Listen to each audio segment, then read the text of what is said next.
And welcome back to Chatted Up Sports. You may notice for the first time, I, Drew Rogers, am doing the intro. I've got Malcolm Harris to my left, and I guess you're right. I've got Joseph Guthrie behind the camera. This is Chatted Up Sports. We're going to run through the core four, and we may hit some other fun topics along the way. But first, let's hear that theme music.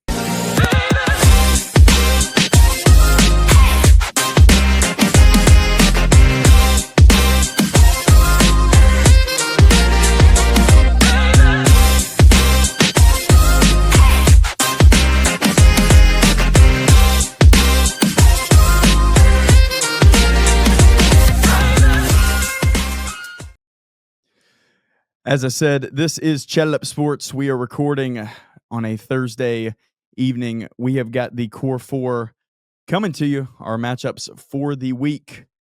Virginia at Louisville. We got Texas at Florida. Oh, yes, we put Florida back on the board against our better judgment. We have got Vanderbilt at Alabama, College Game Day, and then the game that many thought should have been College Game Day, Miami at Florida State. Malcolm. Yes, sir. How are you feeling, man? This could be perceived as a down week for college football, but what are you most looking forward to out of those games, or maybe something I haven't mentioned so far? I love the down weeks, but you already know the game I'm looking forward to, and it's with a jersey that, I love black and gold, and for different reasons. But nah, man, this Vandy and Alabama matchup, y'all, this could really define. And I cannot believe this is coming out of my mouth. This could define the SEC race, bro. Sure. And that's crazy because beginning of the year, I told everybody, I was like, just be careful. Like this, I don't think Vanderbilt is going to be that this year. Like they were fun last year. I think they're going to be fun this year. But man, as I've gotten to watch this team, they're 5-0. I watched almost every single snap. And I think a lot of people are coming around to the fact that they're a real factor in the SEC. With as weird as LSU and Texas and Alabama and Georgia have looked, why can't it be Vanderbilt? Why can't it be? And I mean, if I'm right now looking at it on Saturday, and I know we're going to go through our picks. Sure.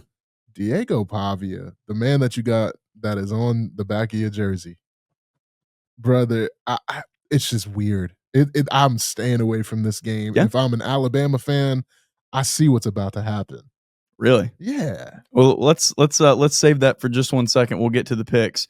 We'll bring in our man behind the on the other side of the camera, Joseph Guthrie. Joseph, did College Game Day make the right play? Did they make the right decision? Yeah, I think they did. Because it sucks. I don't know. There's this vintage view of Florida State Miami because it's been such a heated rivalry and these teams were so good for so long. And I get it. I understand. But in my head, it's like, well, Florida State's ticked back up this year. We've seen what Cristobal started to do with Miami. Florida State Miami's going to be there. How many other times in your life is Vandy Bama going to be a matchup? Yeah. So I think they made the right decision. That's a great point. It sucks. Don't get me wrong, because Florida State Miami is a premier college football. If you met somebody and they'd never heard of college football ever, Florida State Miami in the 90s, bam, sure, there you go. But how many times is Vandy going to be this good? And I think Miami, Florida State, they have to be pretty scorned because this was probably set up to be College Game Day no matter what. Yeah. And the stupid team from Nashville, Tennessee just kept winning. Yep. With all that being said, do we want to get into the core four immediately? Do we want to get into Vandy, Alabama first? Do we want to start with a little sizzle? I'll leave it up to you guys. What are we feeling here? Let's just rip the Band-Aid off. Let's just do okay, this thing, bro. Perfect. Let's just do it. All right, Malcolm. Well, you've made some of your thoughts pretty clear. So we'll go into the core four segment. Doesn't have a sponsor, but it could. If you know anybody, we're going to be pounding the pavement looking for a sponsor for core four. The graphic is brought to you by Keener Marketing every week. Thanks, Keener. We really appreciate you. But Malcolm. Yes, sir. Where do you see this one going, buddy? What's the game script? Game script is simple, man. Take the over. Yeah. Take the over. The under, I checked it on Tuesday and on the CBS Sports app. The under was 80% public bet. Oh, yeah. Yeah. This you already know. I'm looking at it right now. I just know that, hey, people have been able to move the ball on Vanderbilt. Sure. But Vanderbilt has been moving the ball, scoring touchdowns, not field goals, great in the red zone. if you look at every single just really good college player this year, you cannot have a big list. I mean, I'm just gonna say it. He's in the Heisman race right now. Diego Pavia is in the Heisman conversation. Yeah. 21.5 points that's a lot of points. Isn't that the line? What's the line for this? 10.5? 10.5. I Yeah. took an 10.5. alt spread of 21.5. Yeah, it's 10.5. It started at 13.5. A lot of public money early came in on Vanderbilt, and I think it's stabilized now. As it kind of, because when it gets down to that 10 range, I mean, when you're moving 3 points the entire line throughout the week, and I definitely expect this one as the private money comes in to move quite a bit at kickoff. I don't know which way it'll go. I don't know what the private sector of gambling is thinking. But I mean, let's open it up to the floor, Joseph. I mean, 10.5, good line.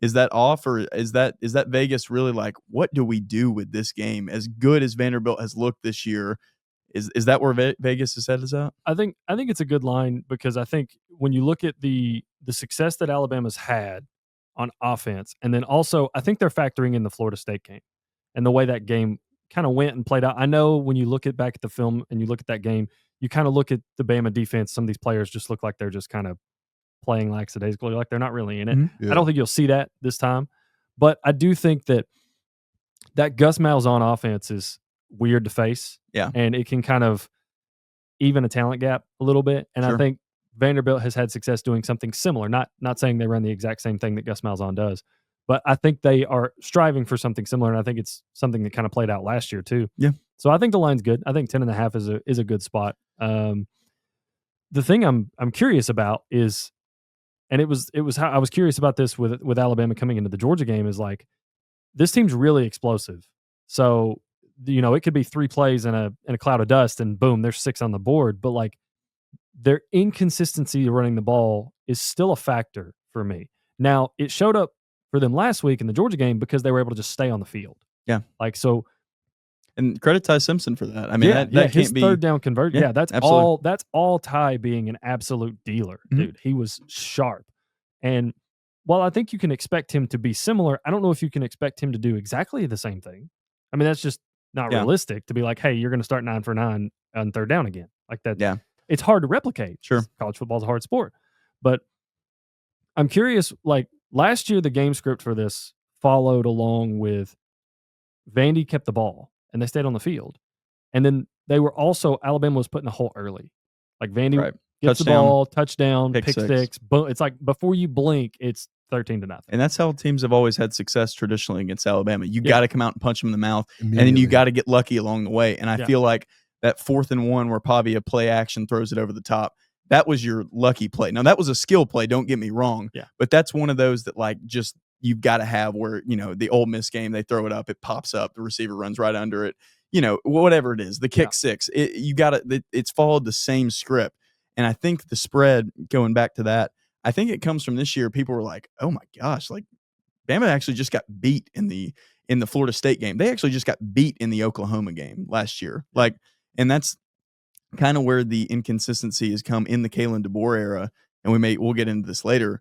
But I mean, Tommy Castellanos was damn near perfect in the first game. Yeah. And last week, we kind of see what happens when Tommy Castellanos is not perfect. And so for me, obviously, you can see what side I'm going to be on the entire game. But this game is going to come down to Vanderbilt's going to have to change the way they play offense. Like they're a time of possession team, sure, but this year they've been able to more just like run up the score against Virginia Tech. They ran up the score against Georgia State. Like Utah State, they let 35 up against Utah State. Like all of those things play a factor. They're going to have to go to that game plan that they had last year and be like, all right, boys, every third down's ours. We're going to have to go for it a few times on 4th down. Because I went to 24/7 and I looked at the rosters next to each other. Alabama has more 5 stars than Vanderbilt has 4 stars. Yeah. So when you look at that and you're like, okay, how is this only a 10.5 spread? It's because Clark Lee has done an excellent job. And this New Mexico State staff that came over, they have the perfect players in place to run exactly what they want to do. But I'll be honest, it gets a little shaky on the defense. You start getting a little shaky knees. And you're right, this could be an explosive play game where Bama could run 2 drives and be up 14-0 real easily. And Vanderbilt will not have even played bad.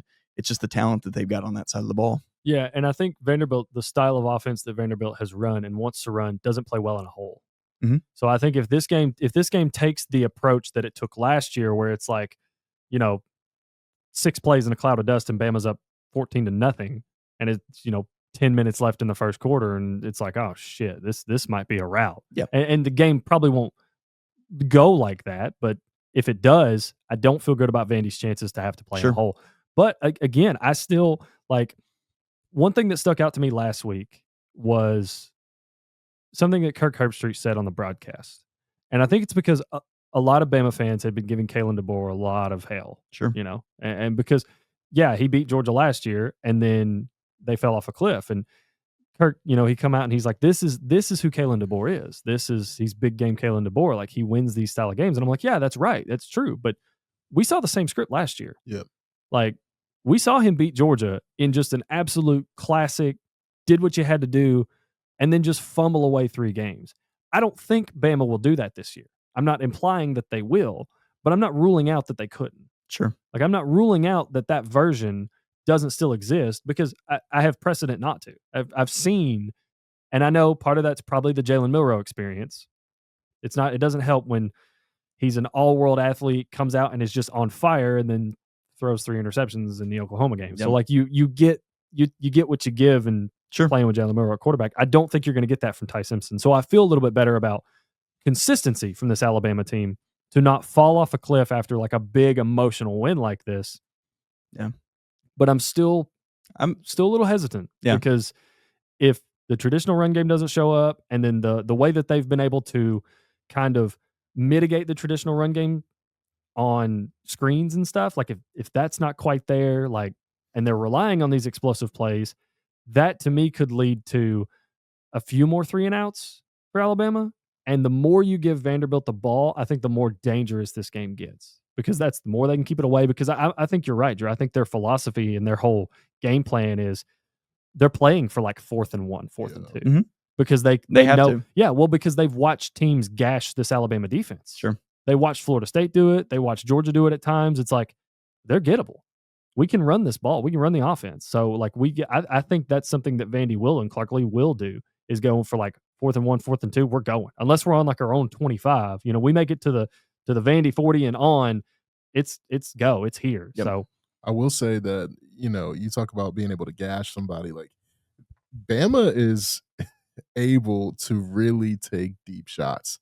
Like, you saw it last week against Georgia. Like, Ty Simpson, dog, did y'all see the way the football came out of Ty's hands? Just very tight, very just in time. lethal. Yeah, like, Ty really was locked in. Like, it was noticeable, like, wow, like, Alabama looks like they have the better quarterback, even though I saw what Gunner did in Neyland Stadium, and I'm just like, wow. I think that we talk about Ryan Williams, and yes, I think he's going to get a lot of attention. Jeremy Bernard is going to be the X factor for this football game. And has been the whole year. Yeah, it's like Ryan, for as great as Hollywood is, for as awesome as a ball player he is, he's had some costly mistakes. Yeah, and he's had some inconsistencies. He's had some bad drops. And another point, Malcolm, Ty Simpson still only played 4 games. That's what I'm saying. 4 games. Like, if you don't count, some scrub minutes here and there, and a couple of years ago, I would urge people. Now, I know he put a lot of fears to bed in the Georgia game, and and people are right to take whatever they want from that game. But I still think that there may be a little bit of a learning curve game to game, getting what you're getting from Ty Simpson. And I personally think, because I try to think of it going into the game. So you hear the narratives, right? You hear this narrative, this narrative, this narrative. This is the one that everybody's kind of talking about. So when I see a game that I really am interested in, I think, what is one narrative that nobody's talking about that could come out of this game? And that's where I've landed. Ty Simpson has only played 4 games. Keep in mind, or this will be his 5th game. Keep in mind that he's still going to struggle with inconsistency. And Diego Pavia has had a season's head start on him so far in SEC play, and he's had 3+ seasons before that to get ready. Something also that I think, when you brought up narratives that people might be talking about, is something I want to see from this Alabama team, and I think it's what made Nick Saban so great, was the nameless, faceless opponent. Last week, it's easy to get up for that game. You're playing, you're on the road against Georgia, whole nation's watching, like all the pressure's on you. You saw the pregame speech that Ty Simpson gave. It was sick, dude. Awesome. How does this Alabama team handle when it's not and I know there's more pressure on this game than there was last year for sure because of what happened, like because of last year's result. But I feel like that's a different level of intrinsic motivation when it's like, hey, you're playing the Georgia Bulldogs at their house. You know what you've done in this rivalry. You've owned this team. Now it's okay. Hey, last year you got made the laughing stock of college football because you went to this team's house and they beat you. Like there's a difference in that motivation here. So I want to see how this Alabama team handles that. Like, are they able to apply the same standard, play with the same standard? Because I think that's something that might have got them in the Florida State game because they saw this team that went 2-10 last year and they're on the road. And I know it's the opening week and it's hard to prepare for Gus Malzahn in the opening week. I get that. I'll give them credit for that. No doubt. But it also felt like they kind of just rolled their helmet out there. Yeah. So they didn't do that against Georgia. They went out and played to a standard that team used to be held to and was held to for a long time. Will they do that again? I think so, but I haven't seen it because I didn't see it from this team last year under Kalen DeBoer. Yeah. So that's one thing I'm looking for, really, to see if there's a difference in this Alabama team from last year and this year. Is like, how do you go out and handle when you're expected to just handle business and win this game like this? You're 10.5-point favorite because there's the narrative. Kalen DeBoer is a double-digit favorite. It hasn't gone well, but it is at home, which is a difference. It is. It is a big difference, and I'll fully admit it does. home, It scares me a lot as a Vanderbilt fan, Yeah. having to go to Bryant-Denny. All right, well, everybody got off what they want to get off in that game? Yeah. I mean, are we picking straight up right now? Pick straight up. I think you guys know where I'm going. I'm going to stick with my doors. I love your emotionally hedged thing, Joseph, where you pick Alabama in the Georgia game. But I'm ready to get hurt, baby. I'm ready to go into that instant reaction show with a glass of bourbon and cry. So I'm going to take the Vanderbilt Commodores on Saturday. We never agree on anything, Drew, but we do today. Oh my God! I'm taking the Vanderbilt Commodores, bro. I'm taking them straight up. I think that Diego Pavia is going to have his Heisman moment and is going to be propelled and get these boys bowl eligible, and they're going to be a top 10 SEC team and create a lot of chaos in the Southeastern Conference. This is going to be nuts. You're not kidding. It would be madness. This would really just put people on their seat. I mean, if this game, and let me check and see if they're playing this week. I don't remember if they're on a bye real quick. Who is it? Ole Miss. You could realistically have Ole Miss and Vanderbilt in the SEC. Well, no, what I was going to say is, like, if Vandy did pull this win off this week, Ole Miss is not playing this week. Yeah, Ole Miss is on a bye. On a bye. And like, if Ole Miss would have been playing and they would have lost an SEC game to, like, I don't know, Mississippi State or somebody. Right. I know that's their last game of the season. Yeah. This is just for an example's sake. It was like, that's really just wrenching all the plans the SEC had for like who they're going to win, and especially if a game we'll get to in a little bit. What happens down there in Gainesville between Florida and Texas? I mean, who knows? So, who you got? But gentlemen, I am on an island. I am on an island in the foundation because I am rolling with the Crimson Tide, and part of me thinks, and maybe it's foolish, but part of me thinks that the Florida State loss was one of the best things that could have happened for Kalen DeBoer in Alabama. Not just this year, but moving forward, because I think it really woke them up to, like, hey, you're not going to be able to just roll your helmet out there and win games. You have to show up and show out every week. I think the result of this game from last year is going to be enough motivation for them to be like, hey, we're at home. Yeah. We know what this team wants to do. Like, we have got to hold ourselves to the Bama standard. And also, man, I have a hard time discounting what I saw from Ty Simpson last week. I don't think that was a fluke. Like how lethal he looked. I agree. I think he's surgical, man. And I think he really fits what Ryan Grubb and Kalen DeBoer want to do as an offense. So I'm gonna roll with Alabama. I guess if we're doing, you guys are rolling with the doors. I think Alabama covers the 10.5. Really? I've seen that. I've seen that a lot. I just, and here's the thing is, I think the way this game could play out is that the explosivity, because be honest with you, how many times does Ryan Williams drop that touchdown? And I know it ultimately it doesn't matter because they still scored on that drive anyway, so those points weren't lost. But I just think the way that this Vandy offense operates, if they string together a couple of 3 and outs, Yeah. and Vandy's defense has to play on, like a lopsided On version Alabama's of time terms. possession. Yeah. I think this game could get out of hand. Sure. Now, if the game goes Vandy's script, obviously they'll be in it. It'll be close. It'll be down to the wire. But I have a feeling that this game might lean towards the opposite, and Vandy might not have the success that they had last year. No, we'll see. But I'm rolling with. I'm not officially picking Alabama to cover. I'm just picking them to win. I just remember this kid that rolled into Tuscaloosa when it was a couple years ago.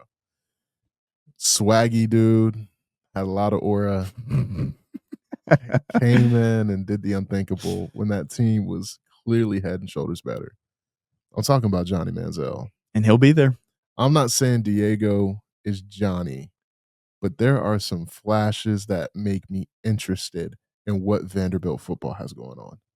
It's not. I get what you're saying when you compare him to Johnny, and I think a lot of people, when you hear that, they think play style, but I don't think that's where you're talking about. No. It's just sheer confidence in himself. It's confidence. And it's not belief. Yeah, it's not meant to be like, oh, he's arrogant, but it's like, hey, this dude believes in what he's doing. He believes in the team that he's on, and that's going to carry them very far. Yeah, like he legit is walking into Tuscaloosa and he thinks, yo, Vanderbilt's going to win. Yeah, Vanderbilt's going to win. And not only is Vanderbilt going to win, they should be favored. And that's, no matter what happens in this game, the one thing that I hope doesn't happen is I hope this doesn't shut down Vanderbilt for the year. Like, oh no, we lost this game. Like, we're out of it. Let's lose 5 straight. Yeah, like with what you've seen out of the SEC this year, dude, they're in every game. Like what the product that they put, like, there's no denying it. Now, they may be, double-digit underdogs, and that's fine. They should be, based on the talent that they have and what they're running out there. But that's the one thing I hope doesn't happen. I don't think it will. I think that stems from Diego's confidence. Mm-hmm. Like this feels like if Bama comes out here and rolls regardless, I think Vandy will still play to the same. Sure, no doubt. All right, well, let's transform a little bit. We'll go from Tuscaloosa to Gainesville, Florida, where the Chatted Up crew has once again put the stupid fucking Florida Gators on the board. It's like the bomb, yeah, dog. Yeah. I was grabbing it this episode. It's been a while. I'm so happy. Man. All right. So Florida comes into this game. They're 6.5-point underdogs on their home field in the Swamp in Gainesville. Texas comes in off a bye. They have, interestingly, a fun stat that went around. Texas and Penn State, neither have beat a Power 4 opponent, and we are on week 6. So they are the only 2 members of the AP Top 25 to not do so. So this is the first time Texas is seeing a Power 4 opponent actually in a few weeks. We'll go to Malcolm first. We'll keep the flow of the room going. Malcolm, where is your initial first thought in this game? Don't think. Where's your gut check? Gut check is simple. Billy is fighting to put food on the table. Billy Napier is fighting to put food on the table, albeit he's a millionaire already. Doesn't need much more food. You guys get what I'm saying. Arch Manning does not do well against really good defenses. It has been seen that we have a proven product. This Florida team, albeit LSU might be bad, and that loss looks a little bit weird right now, but I just think 6.5, this line is weird. And I'll just leave it there. It's like knowing what we know, Texas should be favored by 21, right? If Florida is as bad as what we think. Therefore, I just don't see Texas coming in here and doing this. I really don't. I don't like what I've seen from Texas so far, although I love Steve Sarkisian. Like, I wish like he was just not at Texas so I could root for him more. Yeah. But let me ask. Both teams come in off a bye, if I'm not mistaken. They correct? Do. Yep. Who is that worse for? I think it's worse for Texas. I think it's absolutely worse for Texas that Texas hasn't seen an SEC opponent. And now they have to go into the Swamp. Like, I think it's awful for the Longhorns. That's like a hard ass. I mean, imagine if your Vols were in the same spot, Malcolm. You would. I mean, you'd be crapping yourself trying.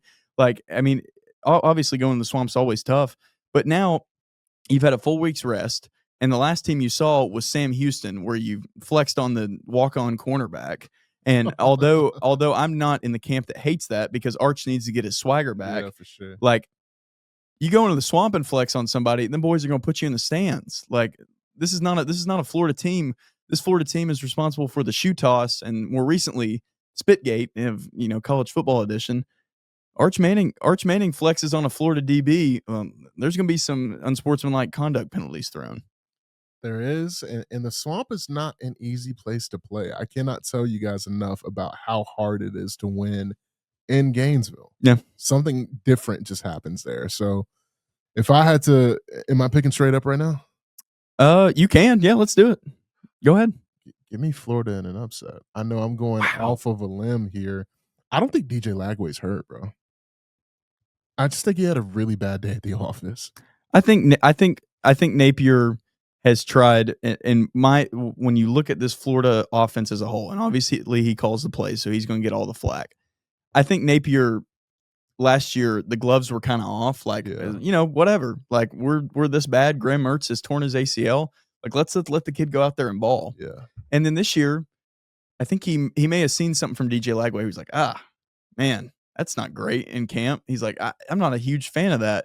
And I think he's tried to protect DJ a lot. I think there's been a lot of protection on DJ, like trying to make him not look as bad as possible. Well, the gloves are coming off this week, boys. And I told you I was going to pick Texas, but I'm going to switch it on the show. I'm going to rock with the Florida Gators. I'm going to rock with the Florida Gators. One more time. I've been the only guy on the Billy Napier Island. Even his boy Greg hasn't picked him one time this year. Well, I'm here to say today, Billy Napier and the Florida Gators are going to save his job this week. They're going to take it, and they're going to get their second win of the year. Joseph, please. He's in shambles over there. Please tell me you're listen, not. I thought I was like in this spot. I'm gonna be honest with you. In this spot from a few weeks away, like watching what I'd seen from Texas, I was like, we're gonna pick that game, and I'm gonna pick Florida. And then you guys picked Florida, and now I hate it. Now I hate the idea of, dude. You ask instant thought, like what's your and by. Let me sort myself out here because I got a lot going on. Up here. Instant thought about this game. My first off the cuff. How many carries Jaden Ball getting? How many? That's your guy. How many? That's your guy. How many, dude? Because I've watched you lose 2 games now. Because I don't think the Miami game. I think you were just you're going to lose. Yeah, I think you were going to lose. Mm-hmm. Yeah, I've watched you lose 2 games now.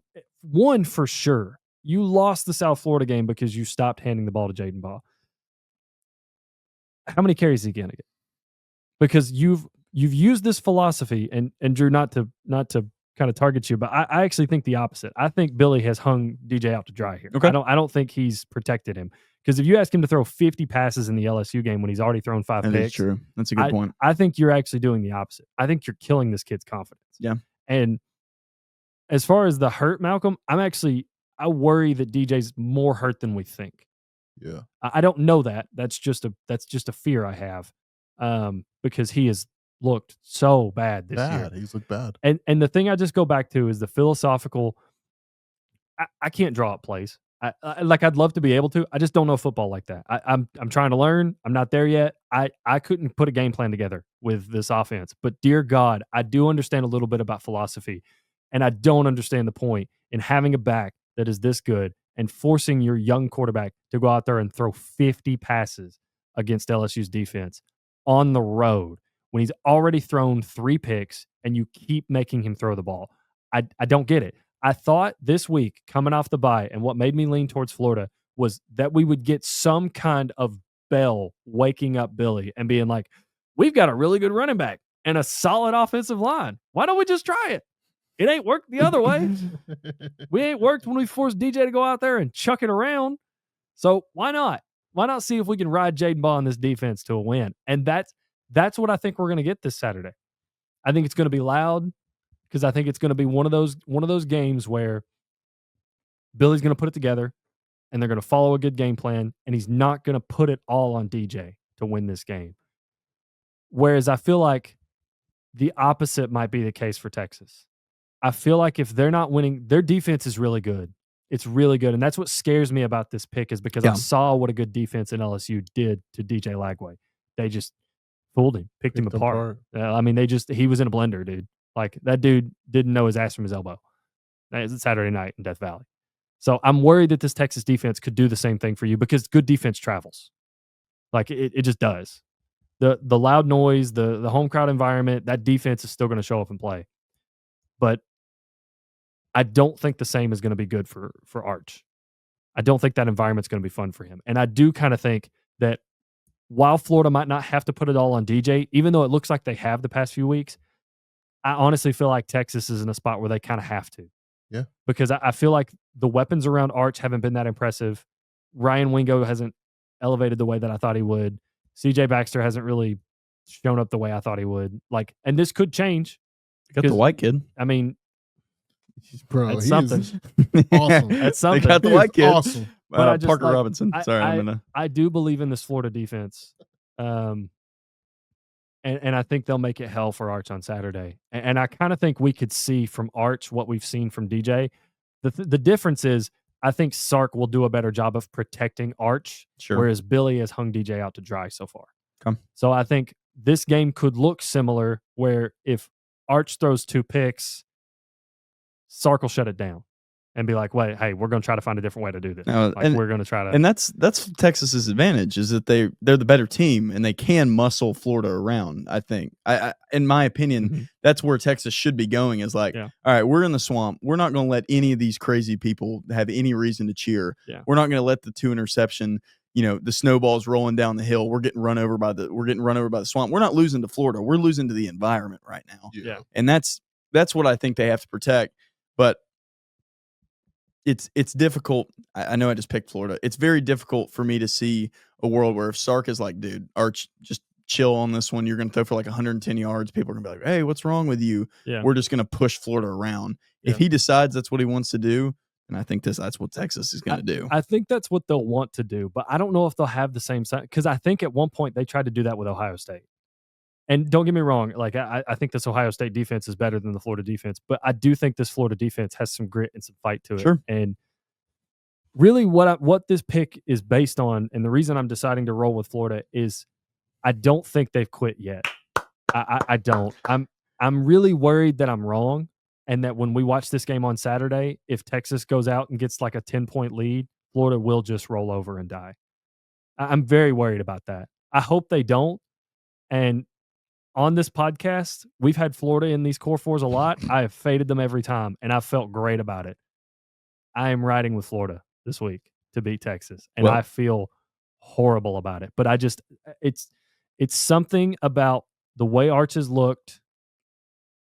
I don't think he's going to turn that around playing Sam Houston and UTEP and San Jose State. Like, yeah, he'll build his confidence, but I don't know if building his confidence is going to just magically fix some of the issues we saw in the Ohio State game when he's on the road at Florida at 3:30. Sure. Like, I don't. And I think, I think Florida finds a way to get this done. Wow. I'm hoping Texas isn't also like they have Red River next week. Oklahoma's on deck. So you got that to think about. Now I know, nope. Having faith in Sark that they'll put the emphasis on this Florida game. It still scares me a little bit. I think a lot of us circled this game even in the preseason. Yeah, when we were talking about the SEC, in some of our prediction pods, this was the one that kind of stuck out to all of us. Is like, hey, Texas, watch out, because I mean, I was kind of in the camp of I thought Texas wasn't going to be as good as projected. I think a lot of other people on this were like, no, like this is Texas, but all of us, the consistent theme throughout all of us was like Texas, Florida in the swamp. Texas has never been. Texas hadn't been since 1910. Like 1940 was the last time. 1940. Yeah. This was in my game of the year draft, and you picked this as game of the year. It was in my game of the year draft. It wasn't my first overall pick, but it was in my draft. You did pick this game. I did. I picked Alabama Vandy. So this is a big game of the year draft week. Well, I mean, like I had the expectation that Texas is where I thought they'd be. I thought they'd either be 3-1 or 4-0. Like I knew they'd win those 3 games. Florida is not where I thought they'd be. Yeah. I thought they would have at least picked off Miami or LSU. I picked the Florida Miami. Like game. I thought they would have been 3-1 at worst. Yeah. And I could not have been more wrong about this Florida game. And I'm so worried, man, about that Billy's going to learn nothing. And I'm going to be sitting there It's going to be like 5:45, and Florida's, DJ's thrown it 35 times, and he has 3 picks. And I'm like, here we are again. And if that Sure. happens, we're banishing Florida from the Core 4 for the rest Oh, of the year. no, yeah, Like, you think? What are they, 1-5? We're Yeah, banishing them from the Core I'd hope. 4. I think they'll banish Billy from Gainesville probably the same day. The same day. But I mean, dude, they're just going to send him on a bus. They may have send him with Texas. Start like, hey, we'll take it, dude. just Come on, dude. Yeah, quarterback analyst. Oh, he's the newest staff hire. Yeah, we'll just give him a clipboard. I don't feel great about it, man, but I think Florida finds a way to. That's why we are Chatt Up Sports, the only show where all 3 people on the podcast would pick the Florida Gators this week, because damn it, there's no other podcast that's going to do it. So we might as well be the one. I feel terrible about the pick. I feel awful about it. I was going to pick Texas 2 minutes before the show started. You know what? I just hope and pray that Chase and Greg are like, they send our picks tonight, and I hope one of them is on Texas. Please, somebody. See, that's the thing. Where were all these Texas like, fans when I was standing on Gator Island? But we'll switch gears. We're at the 36-minute mark. We are on a great pace right now, gentlemen. We're fantastic, and we have an ACC game, so that's going to take like 5 minutes, because who cares about that? Oh, no, hang on. Yeah, I'm just kidding. It's I'm ACC. just kidding. Hey. Well, hang on now. We got 2 ACC games. Oh, that's true. Well, this is one of them. But the next one we're about to talk about with 2 other teams in Florida is the big breadwinner. Louisville or Virginia. We'll get to after this. Miami at Florida State. Should have been College Game Day, was probably pegged before the season to be College Game Day in this kind of somewhat tame Week 6 that we kind of stumbled into. Like Notre Dame is playing. Sorry, not Notre Dame. A lot of like higher conference teams are playing bad teams this week. So we run into Miami, Florida State, and on the one hand, you have a Miami team who, I'm not scared to say it, has been the best or second best team in the country this year. Yeah. They're at 3rd. Oregon and Ohio State are obviously getting the respect. But I mean, listen, boys, Miami has beaten Notre Dame and Florida already. Like, they've had 2 tough tests, and Miami's still ranked 3rd. Their defense looks pretty much as a sure thing as you can get this year. And when coming into this game, I'm looking and I'm evaluating. I've got some things that I want to say, but I don't want to step on anybody's toes. Don't want to step on a point that somebody could have. So I'll bring the caboose back around. Malcolm, is Florida State going this gimmicky Gus Malzahn offense? Is it up to par with Miami's defensive unit that we've seen so far this year? Man, first off, you're doing a hell of a job as quarterback right now. Oh, thanks, dude. You are cooking. Thanks, man. I appreciate you. With this game, your question, I love the Gus bus. I do. Mm-hmm. I think Florida State got punched in the mouth by a really competitive Virginia team last week. Sure. I think that this game in the first half is going to be super competitive just because of Tommy Casamigos, man. I think he is going to play fearless. Okay. I think he's going to right a lot of mistakes from last week. Excuse me. See, I'm lying over here because the things that I look for in a championship team, teams that win championships, do 3 things. Number 1, they have a really good dude at quarterback. Sure. Miami has that in Carson Beck. I think Carson Beck is all the way back. I think Carson could be literally a 2nd rounder, if not a late 1st rounder next year. I think he's fixed his stock. He's fixed a lot of his stock. Yeah. He was mysteriously absent in the second half of the Florida game. For sure. And that is kind of the one thing that stuck out to me when I was trying to pick this game, is like, why was Carson? But I think that just happens. I think it was game flow. And when you have such a good defense, you can afford to be that sometimes. Yeah. I think you having that, I think the defense, and then last but not least, man, the offensive line, man. The offensive line for Miami, to me, is up there for best in America. Like, they just move the line of scrimmage. So with that, I'm taking Miami pretty soundly. Really? I think Miami is absolutely I didn't give the line on this one. Keep going. I think Miami is going to put a pretty good whooping on Florida State and kind of bring them back to reality. I think Florida State's a good team. I think they're a 7-win team, 8-win team. Sure. I just think that Alabama, that win, kind of over-embellished Florida State being all the way back. And you know, So when I saw Florida State when they get ranked 8th, and I saw that, and I think I tweeted it out from our Chat Up Sports account. And if you're not following, go follow. It's a great time. It's such a great time. But especially on Saturdays. But when I saw that, I was like, I think the AP voters have done this Florida State team a disservice by putting them this high. Yeah. I don't think they ever should have been at 8. Like, they beat Bama, and that's great. They soundly beat Alabama.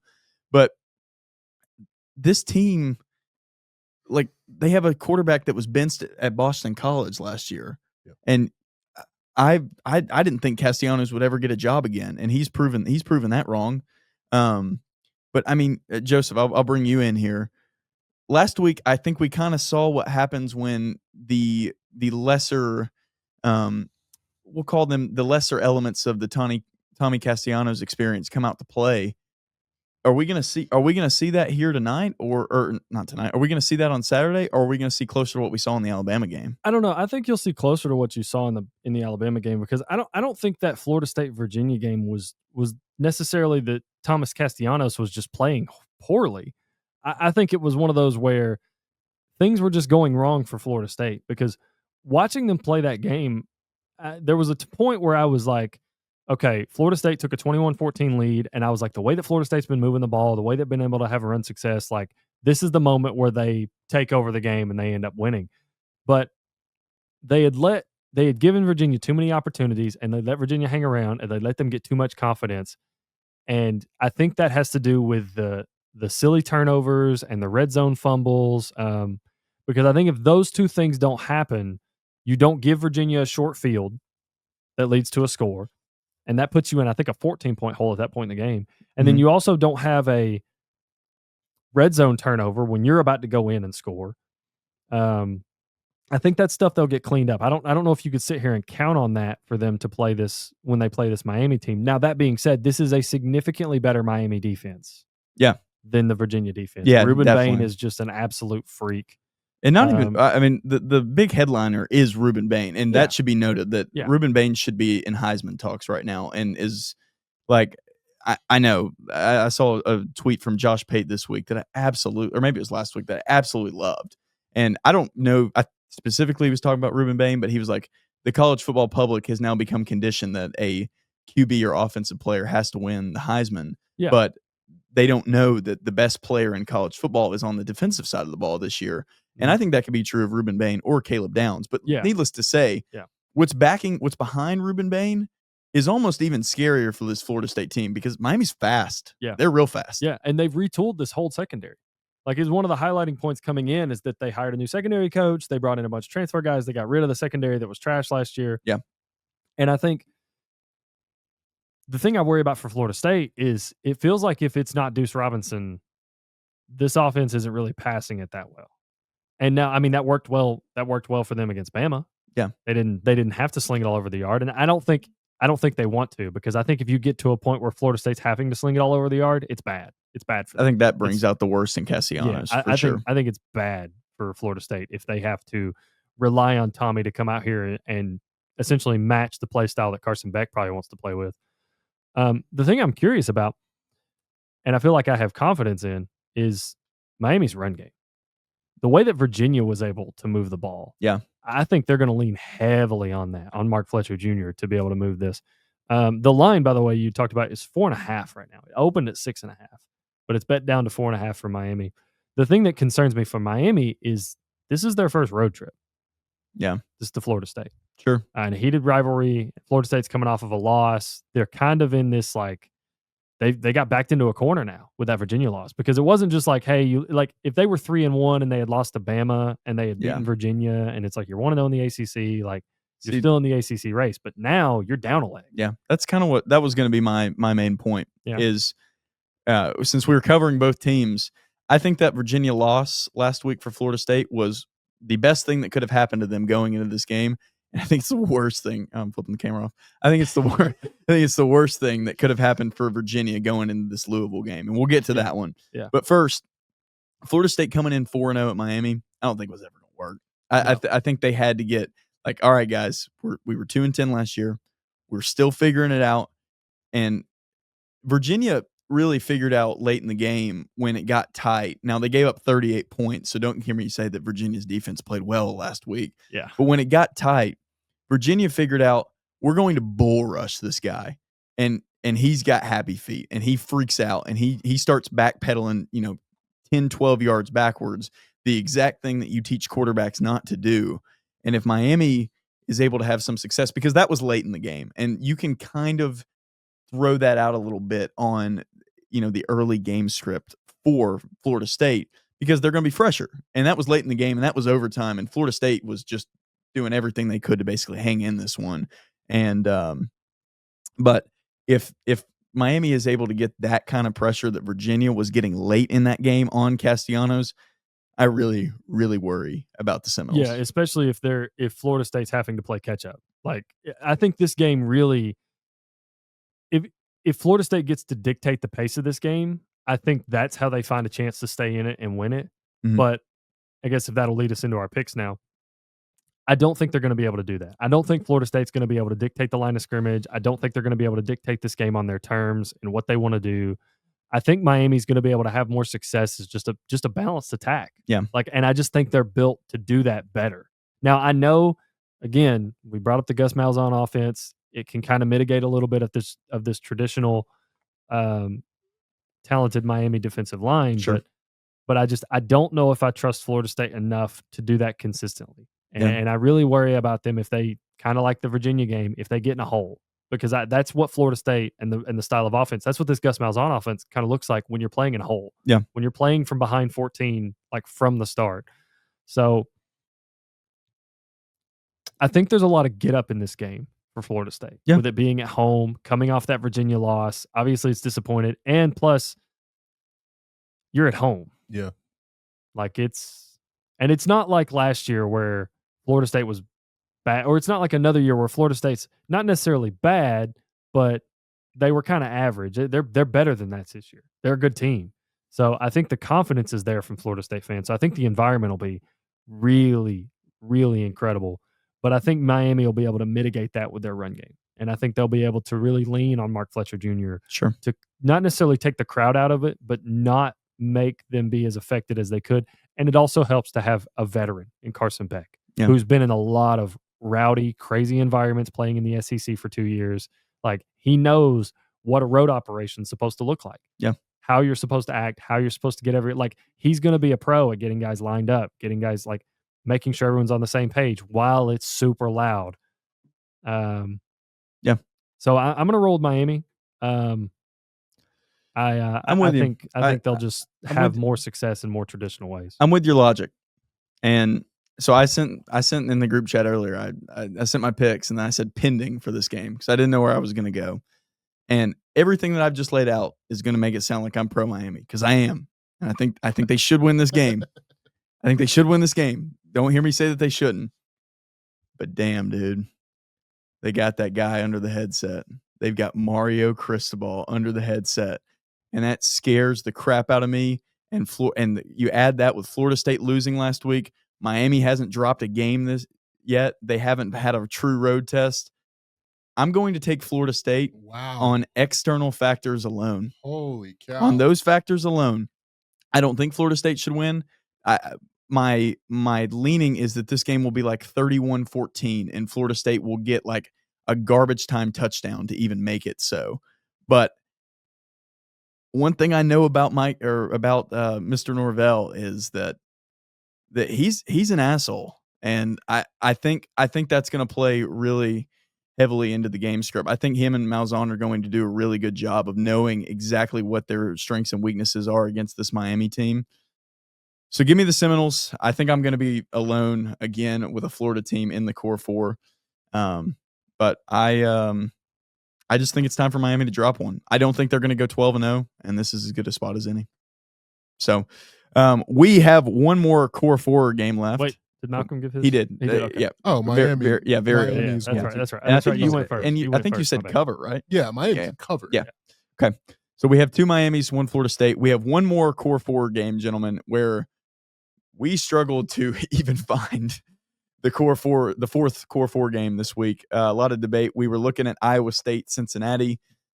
Mississippi State, Texas A&M got thrown around there a little bit, but we finally landed. We're going to pay the ACC the respect it deserves as Virginia Tech. Not they don't deserve that. No, there goes Excuse that. me. There goes Whoa, every whoa. respect that we just built up. Whoa, just They're kidding. gonna kill us. Just kidding. Virginia, coming off their win against undefeated Florida State, is going to Louisville. And Louisville is a team that a lot of us, when we looked at them before the year, were kind of like, yeah, they're going to be fine. I think they're going to win 8 games. Maybe they get a 9th one in there. Well, boys, the Louisville Cardinals, they're halfway there already because they are undefeated. They have not lost a game, and they vanquished the Joseph and Drew Loving Pitt Panthers last week. And Miller Moss looks pretty good, man. He looks much improved from USC. I think he's in a better spot for him. So you come into this game with a Virginia team that stormed the field and ran over a Florida State receiver last week. And you Mr. Squirrel White, by the way. It was it really Squirrel? I can confirm it was Squirrel White. Wow. Ball for Why life, did he baby. leave Tennessee? All right. But you come into this game, Virginia Tech's running all high. Virginia Tech should be undefeated. They lost to NC State, and they should not have lost that game. They're about a play away from being undefeated. So here's the thing. This game, we all three may not super care about it, but Okay. it is important for the ACC because if Miami drops, then Louisville's leading the ACC. And that is awful. That is really bad. But they will be leading the ACC or tied for the lead. So, boys, I know we probably not watched a ton of Virginia or Louisville combined. I've caught 1 game apiece. 1.5 game apiece. I caught the NC State Virginia game. But where are we at with this one? What are we looking at?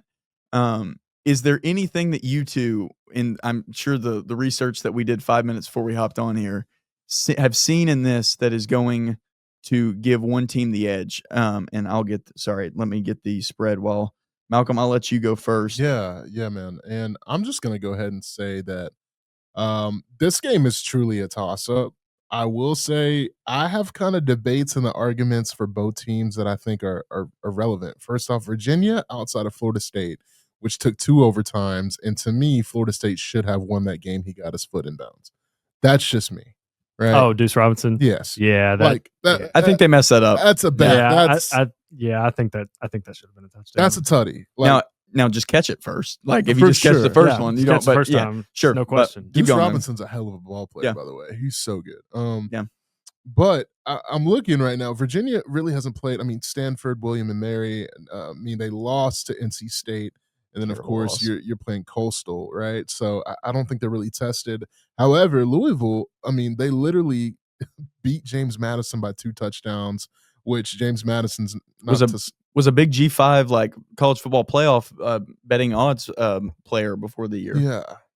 Washington they beat last week. Oh, excuse me, they didn't. This was previously. But all I'm saying is they beat Pitt last week. Yeah, and Pitt, I know, come from behind. Yeah, and they were at Pitt, and Eli Holstein kept throwing to the opposition, the wrong team. Yeah, this is a 6.5 point Louisville spread. But the ESPN matchup predictor actually doesn't really look at it. I'm looking at Malcolm's screen right here. The ESPN matchup predictor, I think, what is that number right there? It's down right below that, Malcolm. 58%. Yeah, 58%, 58-40. So yeah, about on line with the 6.5 spread. But I mean, I gotta go Virginia, bro. You're gonna take Virginia. Yeah. Ranked for actually, I saw a fun stat.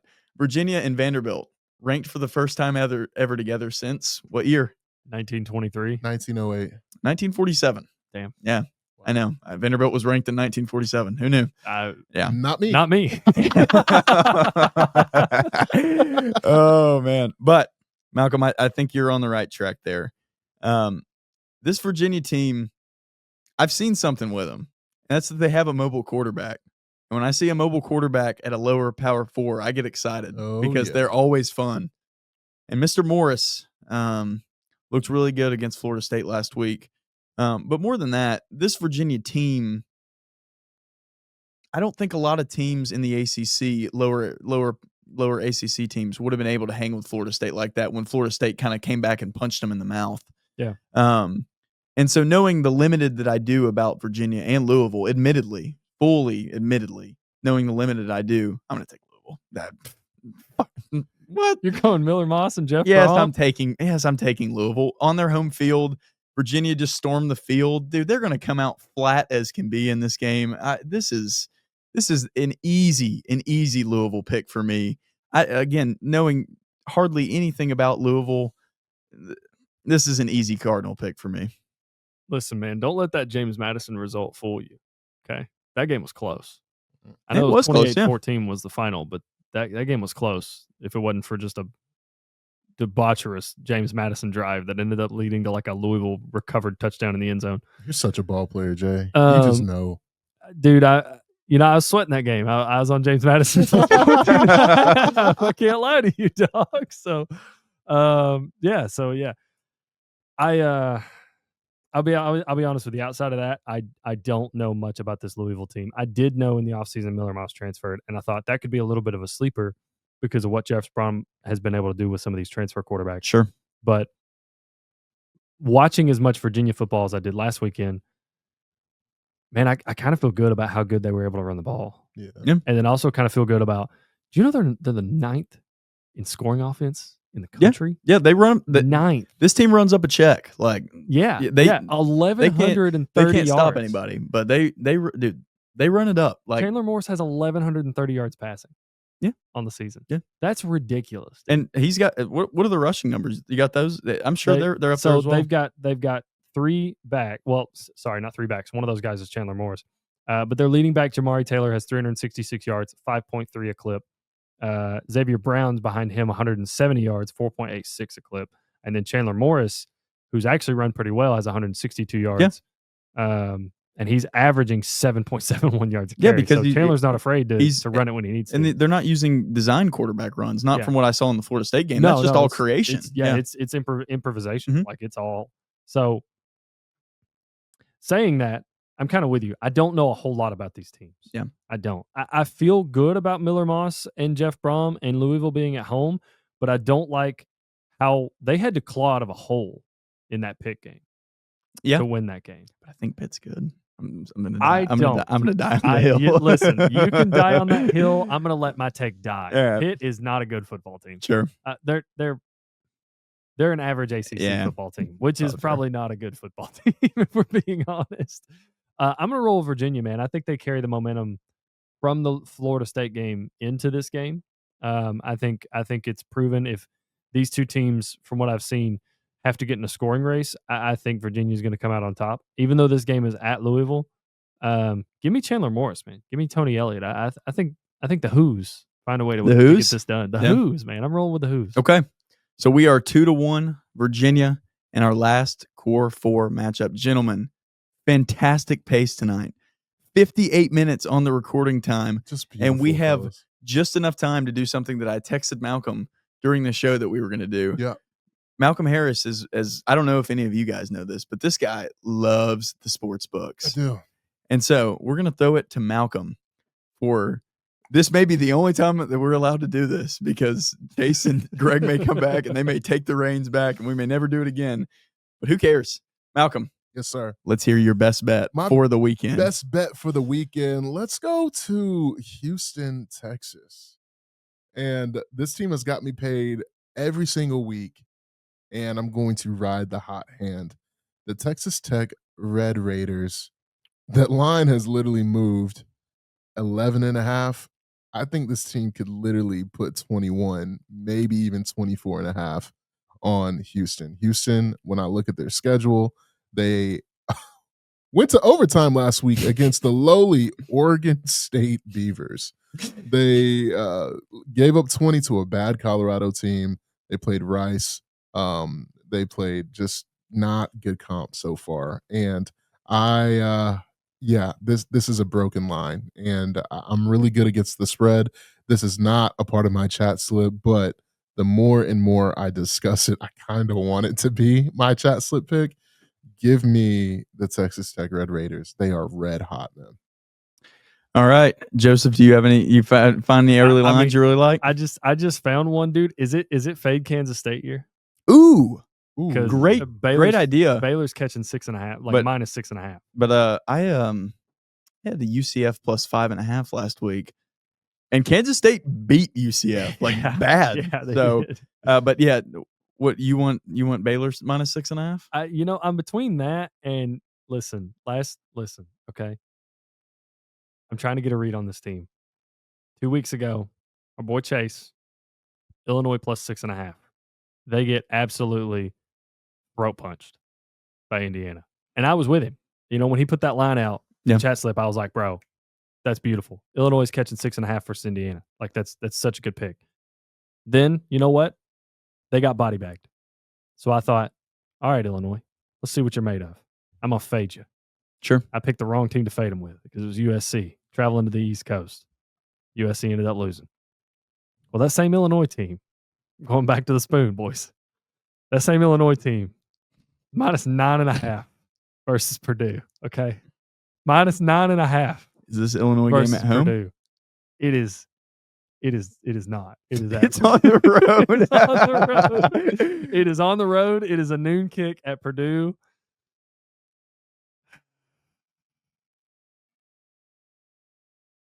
Hit me, baby, one more time. Wow. I am ready to get hurt again. Illinois. Early line, I'm going to take Illinois minus 9.5. Okay. All right. Hell no, bro. Yeah. I'm out. No, I'm sorry. I'm so out. sorry. Yeah. That wasn't supposed to come out. Bro, I'm so mad at Illinois. I can't. Yeah, I know. Bro. Yeah, I I'm lost out. so much They're money. on my do not bet list for the rest of the year. Bro. As they should be. Yeah. As they should Yeah. be. Who got Listen, wired? kids, listen, if you ever take anything as a responsible gambling lesson from this story, from this show, what these two gentlemen right there just did was a responsible gambling take. What I'm doing over here is flying by the seat of my pants on the fringe, riding Illinois and Brett Bielema. Pause. But Oh, minus God. 9.5, baby. Oh, we were truly at an hour. All right, I'm going to give my best bet, and we're going to get out of here. Duh. This is not my chat slip. I'll throw that out. Listen, Wisconsin sucks, and I'm ready to cash in. I've been sitting on the sideline. I've been patiently biding my time. I should have got in on the Maryland game. Yeah. Well, look, listen, it went like this, and then we went down to here, and I'm getting in right here, and we're about to go to the moon. Michigan minus 17.5. Fucking go. Yeah. Yeah, it's time. The Bryce Underwood beating bad teams thing is coming, where he's just better than anybody he's going to be on the field with versus Wisconsin. And we've kind of talked a little bit before. Michigan, a little stealth Big Ten contender. Well, that starts this week, and that starts by laying the wood against Wisconsin. Minus 17.5. Gentlemen, anything else before we hop off here?